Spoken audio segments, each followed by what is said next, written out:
మీరు first rank రాజు అని ఒక సినిమా చూసారు. అవునవును. అప్పట్లో వచ్చింది.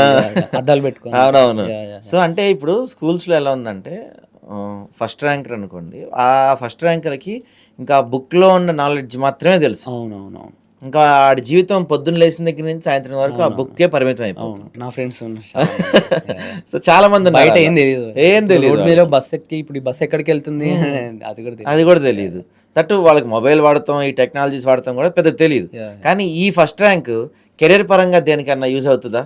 యాహ్! అంటే ఫస్ట్ ర్యాంక్ యూజ్ అవ్వదు గానీ, but I can definitely say that first rank guy will get a great job. He will do well for himself. Okay. అంటే బాగా సెటిల్ అవుతాడు.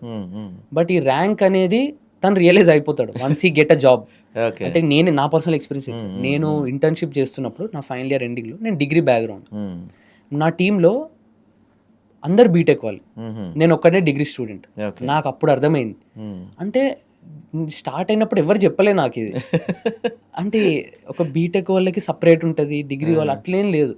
అందరు నన్ను కలుపుకుంటున్నారు. అంటే అక్కడ డిగ్రీ అనేది నా టీమ్మేట్స్ కూడా నేను జాయిన్ అయ్యి 1 month తర్వాత కూడా తెలీదు నేను డిగ్రీ బ్యాక్గ్రౌండ్ నుంచి వచ్చానని. అందరూ బీటెక్, సిఎస్సి, మెకానికల్ అందరూ. ఒక అన్న అయితే ఐఐటి నుంచి ఉన్నాడు. నేను ఆయన టీంలోనే వర్క్ చేస్తున్నాను. ఓకే. అంటే అది సో అది he may be first ranker. IIT అంటే ఆల్ ఇండియా ర్యాంకర్ కదా. అవును. నేను టైర్ 3 కాలేజ్ డిగ్రీ.